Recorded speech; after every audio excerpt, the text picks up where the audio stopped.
أما بعد فأعوذ بالله من الشيطان الرجيم بسم الله الرحمن الرحيم إن الله وملائكته يصلون على النبي يا أيها الذين آمنوا صلوا عليه وسلموا تسليما اللهم صل على سيدنا محمد وعلى آل سيدنا محمد وبارک وسلم علیہ۔ ذات محترم، ہمارا درس فقہ جاری ہے۔ کل ہم نے میلاد شریف کا حکم پڑھا۔ آج سبق نمبر 17 میں بدعت کے بارے میں پڑھیں گے کہ بدعت کیا ہوتی ہے۔ بدعت سے مراد ہر وہ نیا کام ہے جو نبی پاک علیہ السلام کے مبارک دور میں نہ تھا، بعد میں کسی نے اس کو شروع کیا۔ اب اگر یہ کام شریعت سے ٹکراتا ہے تو اس بدعت کو بدعت سیئہ یعنی بری بدعت کہتے ہیں۔ اسی کے بارے میں نبی پاک علیہ السلام نے ارشاد فرمایا کہ یہ مردود ہے، یعنی یہ جائز نہیں ہے۔ اور وہ نیا کام جو قرآن و سنت کے خلاف نہیں ہے، اس کو بدعت مباحہ یا حسنہ یعنی اچھی بدعت کہتے ہیں۔ یعنی حکم کے اعتبار سے یہ مباح ہے تو مباحہ اور مستحسن ہے تو حسنہ، بلکہ بعض بدعت حسنہ تو واجبہ ہوتی ہیں، بعض بدعت حسنہ واجب ہوتی ہے۔ اچھی بدعت پہ عمل کرنا کیسا، یہ سوال ہے۔ جواب ہے کہ اچھی بدعت کو بدعت حسنہ کہا جاتا ہے۔ اس پر عمل کرنا کبھی واجب کبھی مستحب ہوتا ہے، اور اچھا طریقہ جاری کرنے والا اجر و ثواب کا حقدار ہے۔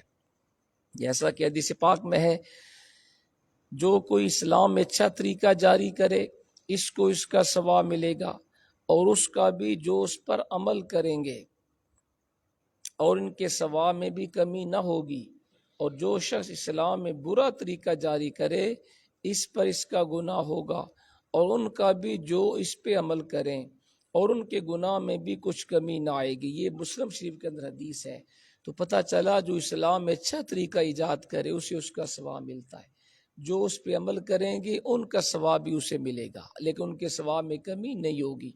اور جو برا طریقہ اسلام میں ایجاد کرے اسے اس کا گناہ ہوگا، اور جو اس پہ عمل کریں گے ان سب کے برابر بھی اس کو گناہ ہوگا، لیکن عمل کرنے والوں کے گناہ میں بھی کمی نہیں آئے گی۔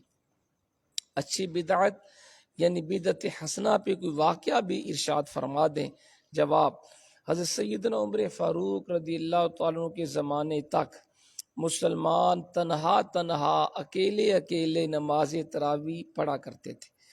حضرت عمر فاروق رضی اللہ تعالیٰ عنہ مسجد کے پاس سے گزرے اور ان کو تنہا تراویح پڑھتے دیکھا تو سب کو ایک جگہ جمع کیا اور تراویح کی جماعت شروع کروائی، اور حضرت ابی بن کعب رضی اللہ تعالیٰ عنہ کو ان کا امام مقرر کیا، اور پھر یہ الفاظ ارشاد فرمائے، نعمت البدعۃ ھذہ، یہ کتنی اچھی بدعت ہے۔ یہ حدیث مشکات کے اندر موجود ہے۔ تو اس سے پتہ چلا ہر بدعت گمراہی نہیں ہوتی، بعض بدعت ایسی ہوتی ہے جو ضروری ہوتی ہے، اس کے اوپر ثواب ملتا ہے۔ بدعت کی کتنی اقسام ہیں؟ جواب سنیں۔ بدعت کی 3 قسمیں ہیں۔ نمبر 1 بدعت حسنہ، نمبر 2 بدعت سیئہ، نمبر 3 بدعت مباحہ۔ بدعت حسنہ وہ بدعت ہے جو قرآن و حدیث کے اصول و قواعد کے مطابق ہو اور شریعت کی نگاہ میں اس پر عمل کرنا ضروری ہوتا ہے یا بہتر ہوتا ہے۔ اس کی 2 قسمیں ہیں۔ ایک ہے بدعت واجبہ، جیسے قرآن و حدیث سمجھنے کے لیے علم نحو کا سیکھنا اور گمراہ فرقوں پر رد کرنے کے لیے دلائل قائم کرنا، یہ بدعت واجبہ ہے۔ آج اگر ہم صرف و نحو گرامر نہیں سیکھیں گے ہم قرآن و حدیث کو سمجھ نہیں سکتے۔ حضور کے زمانے میں جو صرف و نحو نہیں تھی، لیکن اب اس کا سیکھنا واجب ہو گیا۔ اسی طرح آج طرح طرح کے گمراہ فرقے پیدا ہو گئے ہیں جو اسلام کے خلاف، قرآن کے خلاف، حضور کی ذات کے خلاف وہ زبان تان دراز کرتے ہیں، ان کا رد کرنا بھی واجب ہے۔ علماء کو چاہیے کہ وہ جدید قدیم علوم سیکھیں اور ان کا علمی رد کریں۔ یہ ہے تو بدعت، لیکن بدعت واجبہ ہے۔ دوسری ہے بدعت مستحبہ، جیسے مدارس کی تعمیر، ہر وہ نیک کام جس کا رواج ابتدائی زمانے میں نہیں تھا، جیسے محفل میلاد وغیرہ، مدارس حضور کے زمانے میں نہیں تھے جیسے آج کل عالی شان ہیں، مساجد اس طرح خوبصورت عالی شان نہیں تھی، کسی نے نہیں کہا کہ یہ بدعت سیئہ ان کو گرا دو، لہذا یہ بدعت مستحبہ ہے۔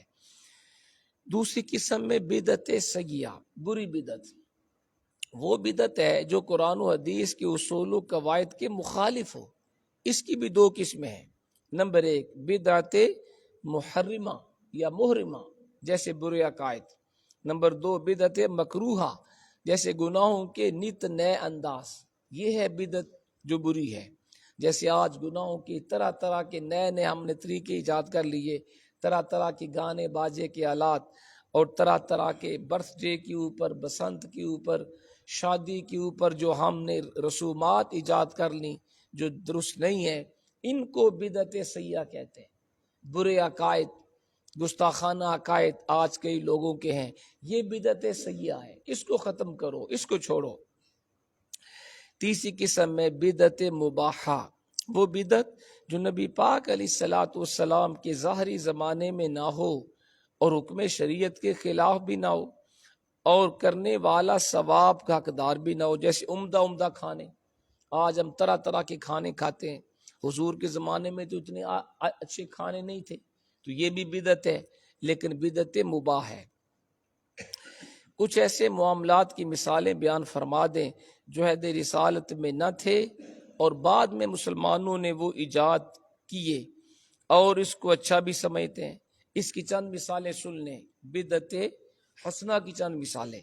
حضرت عمر فاروق رضی اللہ تعالیٰ عنہ نے تراویح کی جماعت شروع کرائی، لیکن نبی پاک علیہ الصلوۃ والسلام، حضرت ابوبکر صدیق کے مبارک زمانے میں ایسا نہیں ہوا تھا، یہ بھی بدعت حسنہ کی مثال ہے۔ اسی طرح قرآن پاک کے اوپر نکتے اور اعراب حجاج بن یوسف کے دور میں لگائے گئے، چاروں صحابہ کرام خلفائے راشدین نے یہ کام نہیں کیا جو اس نے کروایا، اور اس پر کسی عالم نے انکار بھی نہیں کیا۔ علماء حق کی اجازت و تحسین کی بنا پر یہ عمل بھی مستحسن ہے، کیونکہ آج ہم غیر عربی ہیں، اجمی ہیں، اگر قرآن پاک کے اوپر نکتے اعراب نہ ہو ہم قرآن کو صحیح نہیں پڑھ سکتے، یہ بھی بدعت ہے، لیکن بدعت حسنہ ہے۔ مسجد میں امام کے کھڑے ہونے کے لیے محراب بنانا، یہ ولید مروانی کے دور میں سیدنا عمر بن عبدالعزیز رضی اللہ تعالیٰ عنہ نے ایجاد کیا تھا، یہ بھی بدعت حسنہ کی بہترین مثال ہے۔ محراب حضور کے زمانے میں نہیں ہوتا تھا، 6 کلمے حضور کے زمانے میں نہیں تھے، بدعت حسنہ ہے۔